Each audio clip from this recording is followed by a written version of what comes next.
Sierra Robuste, o requinte, o bom gosto e a qualidade em móveis exclusivos, você só encontra na Sierra Robuste.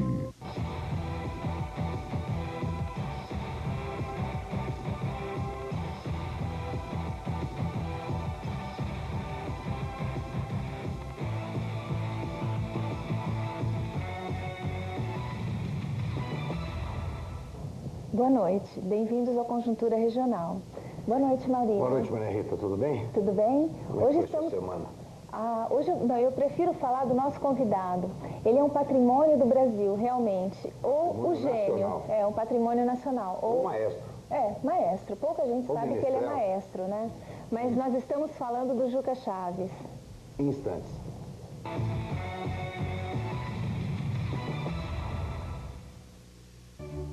Todo requinte, o bom gosto e a qualidade em móveis e decorações você já encontra na Robuste Móveis, na Rua Lafayette, 1100. E agora você também encontra com exclusividade na loja Sierra Robuste, o estilo e a sofisticação dos móveis Sierra, bem pertinho de você, na saída do Ribeirão Shopping. O presidente Lula realiza com sucesso as mudanças que o Brasil precisa. E aqui em Ribeirão, o trabalho do PT vai dando resultados. Construímos e ampliamos 5 unidades de saúde que vão beneficiar 200 mil pessoas. Abrimos 2.000 novas vagas nas escolas. Entregamos 1.000 casas pelo sistema de mutirão e vamos entregar outras 1.000 em 2004, além de 1.000 lotes urbanizados. Muita coisa ainda precisa ser feita, mas tenha certeza, nós vamos fazer.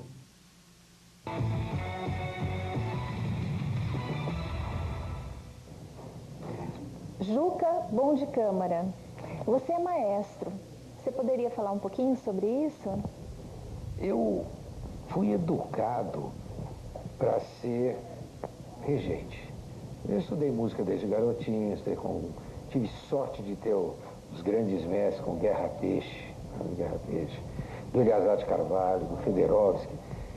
E quando eu ia para o Berkshire Music Center, eu tinha quase 20 anos para estudar nos Estados Unidos, eu já tinha uma bagagem de umas 100 e tantas modinhas e sátiras políticas que eu já tinha feito.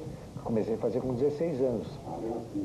Aí eu resolvi seguir pelo lado popular, que não era bem o sonho do meu pai, mas que foi para mim até foi melhor, porque eu me tornei até conhecido nos anos 60, fiz carreira na Itália, fiz carreira em Portugal, né? Mas eu ainda sonho a música e voltei agora, de novo, depois de muitos anos, voltei à modinha, que foi reconsiderada agora por um crítico muito importante chamado Luiz Américo Lisboa, que tem vários livros e mais de 25 mil discos de música brasileira.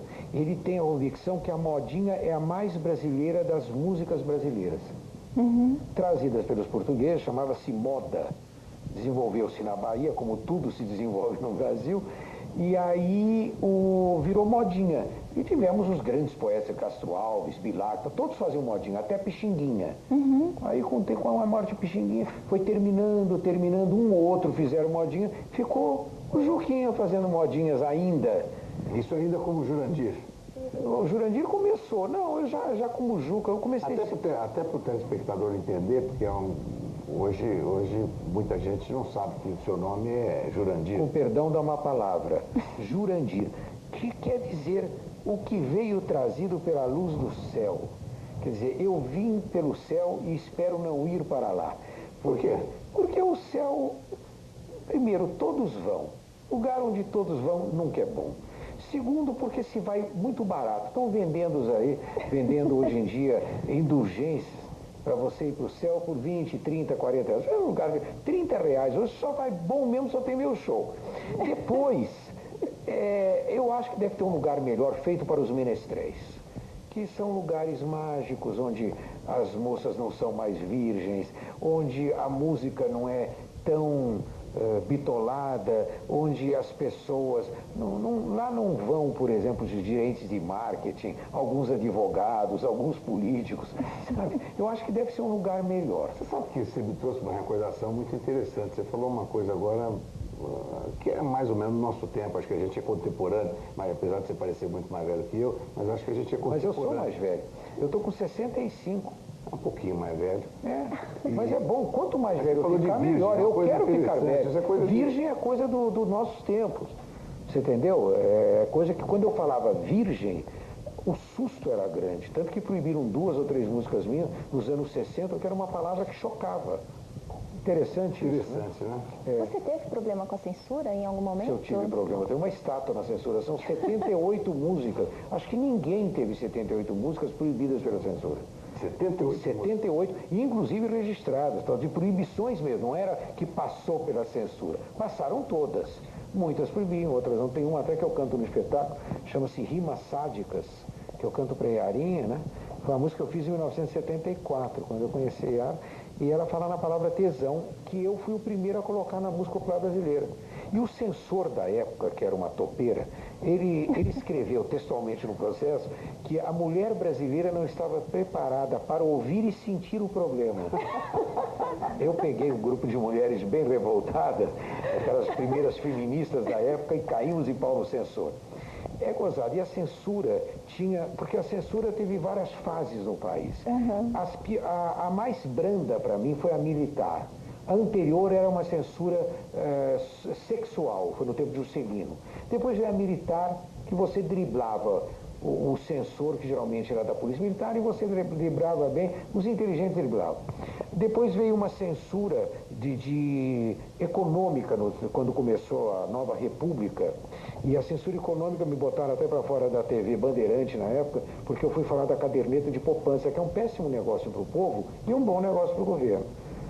Aí, no final, saímos de tudo isso e viemos à chamada democracia pura, onde a pior censura que existe é a chamada dos meios de comunicação, a chamada patrulha, onde o indivíduo não pode nem votar no seu candidato, porque você tem que ser politicamente correto de acordo com a opinião dos fascistas das Folhas, da Veja, do Jornal da Tarde e outros jornais que pensam com a mesma cabeça que tinha em 1950. E essas 2 últimas são as mais dissimuladas. Não, mas o mais gozado... Você está achando, você começou a falar, você já pôs política agora, o que você está achando desse governo? Bom, primeiro deverá ser um governo que poderá ser bom, porque Lula está tentando fazer tudo aquilo que ele era contra. Já é bom, porque ele era contra tudo que outros achavam que era bom, mas tanto que os partidários fanáticos dele não estão gostando do governo dele. Agora, ele resolveu ser um político. Mas ele está conseguindo fazer aquilo que os que achavam que era certo não conseguiram, né?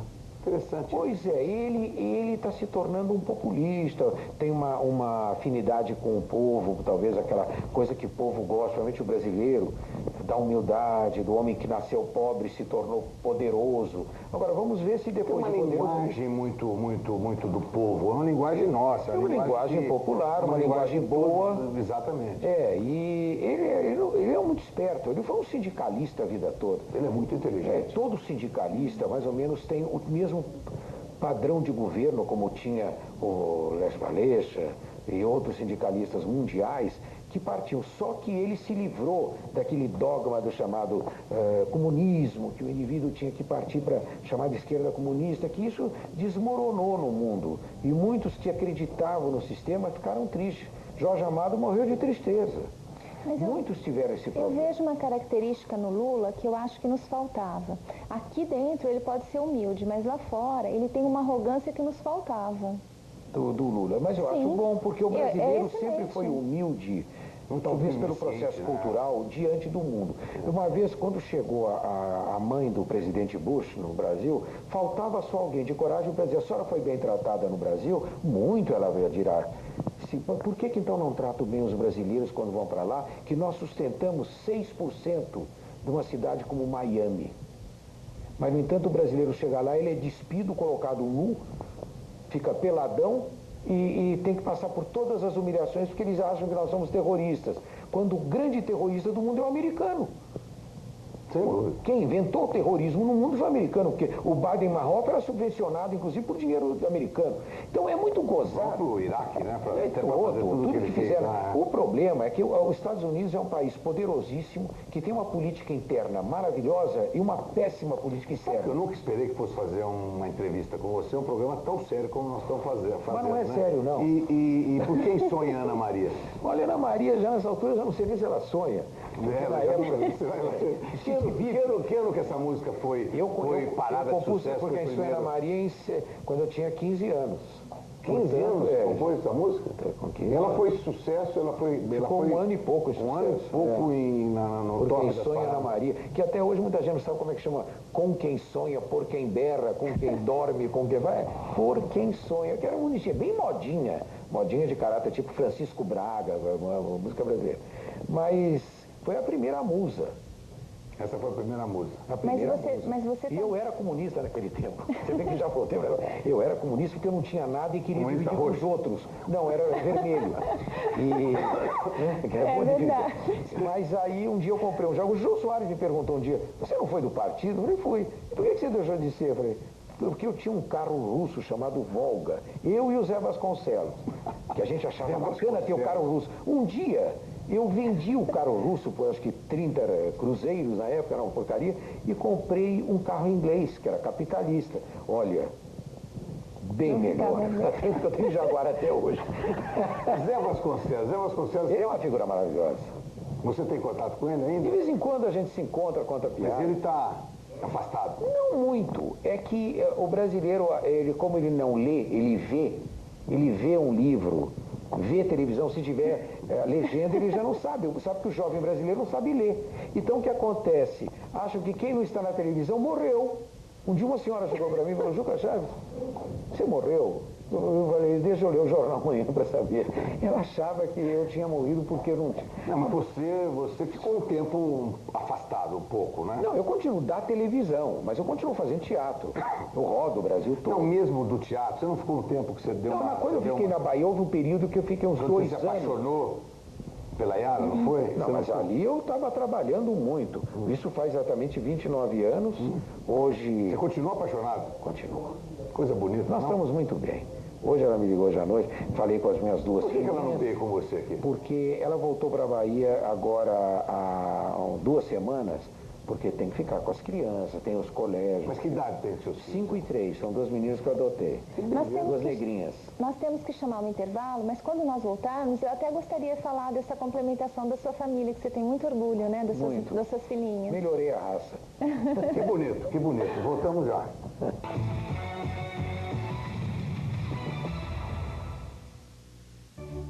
Todo requinte, o bom gosto e a qualidade em móveis e decorações você já encontra na Robuste Móveis, na Rua Lafayette, 1100. E agora você também encontra com exclusividade na loja Sierra Robuste. O estilo e a sofisticação dos móveis Sierra, bem pertinho de você, na saída do Ribeirão Shopping.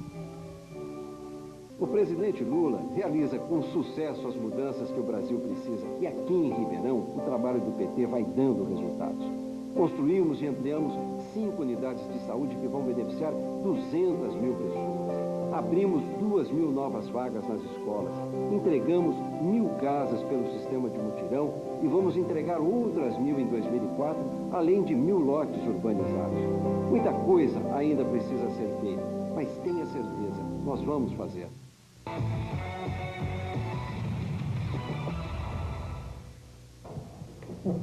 Bom, de volta então à conjuntura regional. Isso, vamos resolver. Estávamos falando então das suas filhinhas, né? Você é judeu, elas são educadas na religião? Não, eu, como Yara é cristã, eu resolvi deixá-las cristãs porque a maioria vence. Mesmo porque eu também não sou religioso. Ou por tradição, que meu pai também não era. Meu pai era maçom, e um grande maçom aqui no Brasil. Então eu fui educado em colégio protestante, que é o Mackenzie. Meus amigos todos eram cristãos, negros, japoneses, árabes. Eu sempre fui muito religiosamente ecumênico. E na vida eu nunca tive problemas com religião. Eu acho muito pequeno isso. Eu acho que é pequeno demais para o menestrel pensar. Se eu quiser falar com Deus, se ele quiser um dia, eu vou direto via Embratel, que aliás funciona bem. Estamos funcionando via Embratel agora. A tecnologia é uma maravilha. Não sei se já tem essas coisas no céu, né? Olha, eu não sei não. Ele sempre faltou a Deus conservador, o né? segundo escalão. Por exemplo, quando ele fez o Éden... O pessoal não deixa usar camisinha, tem todas essas Nada, coisas. não. Né? E o Éden falhou porque não tinha ar-condicionado. Se você pensar bem, ar-condicionado foi... Você vê que nós estamos bem aqui por causa de ar-condicionado. Mas voltando às duas menininhas, Maria Clara e Maria Morena. Maria Clara veio com esse nome, Maria Clara. E a Maria Morena deu o nome de Maria Morena, porque ela veio 2 anos depois. São completamente diferentes. Uma é a Clarinha toda doidona, faz capoeira, judô, gosta de brigar. Que idade? Põe boné 5, põe o boné ao contrário. Falei, você tem tudo para ser gerente de marketing, você vai ficar uma imbecil na vida. Melhora, filhinha, estuda. Já pequenininha, ela é estudiosinha. Isso é uma condição sine qua non para ser gerente de marketing? Tem. É? Tem, fundamental. Você tem que aprender a dizer não. O gerente de marketing vai dizer, bom dia, para não. E eu queria saber como é que você vai. Não. Porque ele é feito para dizer não. É uma pessoa para dizer não. Diz não para tudo. Mas por isso que é um bom gerente de marketing. Mas se começar a dizer sim, já não serve mais. Aí vai ser religioso. Você vê que as profissões têm que ser bem escolhidas. Eu parti para a música, que eu acho que é a melhor linguagem que existe ainda. E o brasileiro não gosta de música. Ele gosta da dança. Tanto que você canta uma modinha e ele faz assim com as mãos. Porque ele acha que música você tem que fazer como débil mental em concerto de rock. Música você ouve, não precisa ficar assim. Nem acendendo vela, nem isqueiro. Ouve com o ouvido, né? Mas sabe o que é? Houve uma deseducação musical. Culpa também da televisão, que tirou a música da televisão. Você sabe que a Globo não tem um programa de... O Brasil é o único país do mundo que eu conheça que todas as emissoras de rádio e televisão, nenhuma tem orquestra. Houve uma orquestra só que era do maestro Zácaro, que pagava do dinheiro deles. Então, é um país que não há orquestra. Até o Paraguai, que é mais desenvolvido do que a gente, ou Bolívia, tem. Eles têm orquestra lá, a Orquestra Filarmônica da La Paz, grande orquestra. Venezuela tem uma excelente orquestra. O Brasil não tem televisão com orquestra. Porque não há políticos interessados. Você vê que quando um político faz um teatro, não dá voto.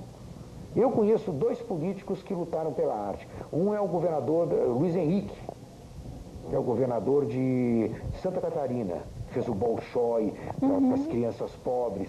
Trouxe o Bolshoi da Rússia. Mas o povo tem sede desse tipo de coisa. O povo adora. Adora. Se você puser um balé ao lugar de uma novela, o povo vai deixar de ouvir novela para ver o balé. É que não tem medo de colocar. E uma vez eu ouvi isso do próprio Lula. Ele estava justamente ouvindo uma orquestra sinfônica aqui em Ribeirão.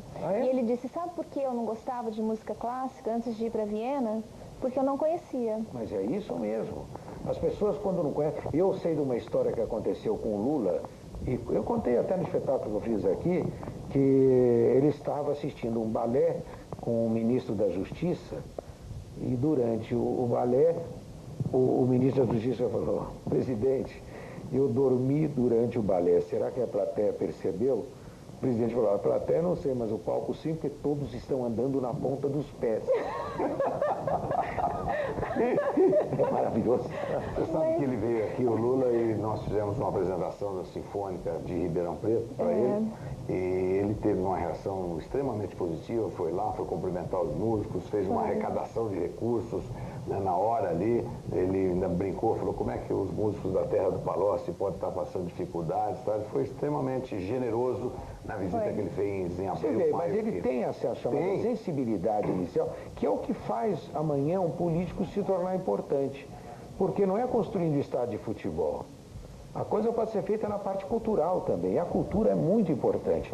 Você sabe que um país se faz pela parte cultural, onde entra até o esporte, uma série de coisas. E você vê os Estados Unidos também, tem grande reconhecimento na parte musical, na parte esportiva, que eles incrementam esse esporte. Veja bem, todo mundo que está drogado, vai se recuperar de alcoolismo, que está em hospitais psiquiátricos, sempre usa a arte como terapêutica, né? Como Mas a droga ferramenta de cura. Mas a droga, ela se cura principalmente com a arte. Tanto que eu falo, por isso que a gente precisa colocar como preventivo, né? Colocar como rotina, como coisa normal. A arte é a camisinha da droga. Eu até falei um dia para os estudantes, estudante, não compre droga. Droga por droga, assista meu show. Bom, boa campanha. O governo podia me usar para fazer uma campanha assim. Essa campanha que vai ter um sucesso muito grande. Pelo menos eu vou ter. Mas já que a gente estava falando de música, né? Você falou da Ana Maria, né? Mas você também já compôs para o seu nariz. O nariz já foi problema, é um grande amor? Não, né? o nariz foi a primeira sátira, que é alto sátira ou baixo sátira. Eu cantar nariz, ai meu nariz, como falam mal deste nasal. E essa música se tornou famosa na Itália, que me deu a fama na Itália. O naso mio, come parlar male de una cosa naturale. E eu andava na rua assim, ai, nasuto brasiliano, naso. Sabe, fiquei famoso por esse negócio do nariz, que ninguém tinha feito um negócio na Itália cantado no nariz. Gozado isso. Aí um dia quando eu estava bom dia, anche nasuto che cornuto. Meglio nasuto che un cornuto. Mas eu tinha uma música que dizia, sono un cornuto ma sono felice, questa è la vita, così si dice. E eu cantei, aqui no Brasil também. Essa é a vida, é que sempre eu sou um cornudo, mas eu sou feliz. Mas eu não era casado. Os esquemas são outros, você entendeu? Porque o corno é como o dente, só dói quando nasce. Depois você se acostuma também. Quem já não foi corno? São 3 coisas, às vezes, que eu vi hoje que o brasileiro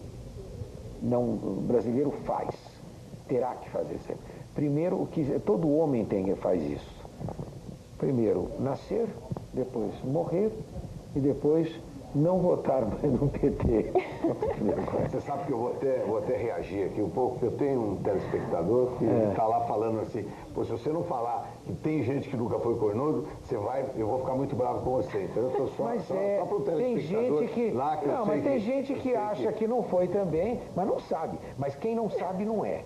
O corno, você só sabe o que os olhos não veem, o corno não sente. Você precisa saber, desde o que você não saiba, você não é. Agora, tem gente que é e aceita. Aí já é um outro problema chamado corno manso. Agora, eu tenho aquela música que dizia, eu sou baixinho, feio e narigudo, dizem que eu sirvo só para dar recado, mas na verdade eu sirvo para tudo, até chifrudo, eu sou sem ser casado, eu tenho chifres, mas não tenho queixa, se bem que a testa fique bem maior, até que é bom quando a mulher nos deixa, a gente sempre arruma outra melhor. Esta é a vida que eu sempre quis, eu sou um cornudo, mas eu sou feliz. Era ótimo, né? A gente cantava, era uma defesa. Mas tem até um clube em Campinas chamado Clube dos Cornudos, você sabia disso? Não. É maravilhoso, com carteirinha e tudo. O cara foi na televisão. Tem muitos sócios? Tem muitos, ele até estava dizendo, fora os que não se conhecem. A carteirinha sem foto, né? Eu ouvi dizer. Não, também não caberia na carteirinha. Mas e o show amanhã? Conta um pouquinho mais sobre o show. Não, eu vou fazer. Nós vamos chocar com a produção, Maria Rita, porque a gente não a gente não fala em data. Quando é que vai? Eu falo em data. Você não vê que eu falei que eu já falei? Pronto, fala assim, por exemplo. A turnê.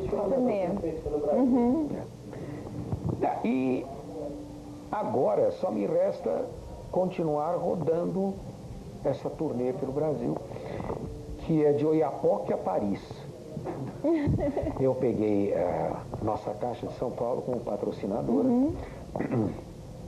coloquei um giro, estou fazendo um giro por todo esse do estado de São Paulo, levando em 36 cidades a modinha.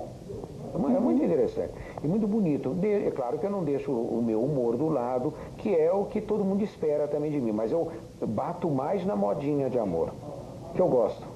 Particularmente eu gosto. Está numa fase romântica? Eu sempre gostei. Quando eu fico em casa, eu fico ouvindo muito modinhas, músicas de Capítulo da Paixão Cearense, Paulo Tapajós cantando, ouço modinhas antigas, médias, modernas, ouço muito ópera, gosto muito de música sinfônica, gosto muito. E fico ouvindo muito vídeo de espetáculos de ópera, de show. Eu gosto muito da parte musical. Pena que no Brasil, só aqueles que têm televisão a cabo têm essa possibilidade de, às vezes, ver um bom espetáculo. Porque o que você chama de bom espetáculo? No Brasil, pouca coisa aparece. Está pobre, mas quem sabe amanhã o governo... Nós tivemos um grande ministro da Cultura, o último, o Belfort. Francisco Eufório. Agora está o Gilberto. Que é aqui dessa região. É mesmo, né? Excelente, me diz. Ele desenvolveu muito a arte, a cultura. E agora o Gilberto Gil está tentando trazer uma arte mais popular, mas que tem caráter brasileiro. Que o povo não achava que tinha, porque a elite brasileira sempre foi muito inculta, porque era da sociedade. E toda a sociedade se tornava sociedade pelo dinheiro, não pela cultura. Não é uma sociedade francesa que se tornou conhecida por Baudelaire, por Racine, não. Foi uma sociedade feita por dinheiro. E a sociedade de dinheiro, como a sociedade americana, é uma sociedade ignorante. E faltou...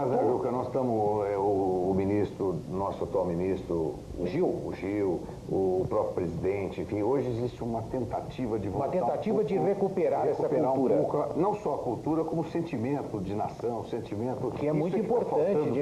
E não é fazendo aquilo ame ou deixo. Eu acho que é o contrário. Você sempre pregou, desde que eu te conheço, desde que eu ouço, desde que eu vejo, desde que eu... Você sempre teve todo esse humor, toda essa coisa, mas você sempre pregou uma coisa de Brasil, uma coisa nacionalista, uma coisa... Mas o Brasil é formidável, ainda mais que eu estou morando agora na capital do país, que é Salvador. Onde o presidente é o painho. Mas é toda uma filosofia. Por quê? Primeiro, teve a influência negra, que trouxe toda essa cultura e alegria para o Brasil. E depois também porque a Bahia tem muita alegria. O brasileiro é visto como um povo alegre. E hoje já não está sendo mais. Você vai para São Paulo, você não vê ninguém indo. São Paulo é uma coisa. São Paulo é um horror. Juca, deixa eu te dizer uma coisa. Foi uma honra. Prazer enorme. Que isso, você pelo aqui. preço tá ótimo. Você vê como nós não podíamos pagar mais, você desculpe, o cachê era pequeno, mas depois de 3-0. Você, por favor, você tem aí uns 30 segundos para dar um fecho. Você vai fazer o fecho do nosso programa. É mesmo? Juca por Juca. Puxa vida, o que eu posso dizer? Um versinho que eu ouvi, lindo, da definição de saudade, feito por um cantador de cordel paraibano. A saudade é um parafuso que na rosca, quando cai, só entra se for torcendo, porque batendo não vai. E quando enferruja dentro, nem distorcendo não sai. Parabéns. Bonito, né? Muito bonito. Juca, olha, muito obrigado. Foi um prazer ter você aqui conosco hoje. Espero que você volte outras vezes. Depois você a terminar a tua turnê lá em Paris. Né, Maria Rita? Que bom. Paris é bom até com a mulher da gente. Muito obrigado. Obrigada, então. Uma boa noite. Nos vemos segunda-feira às 21 horas. Boa noite, obrigado. Pronto.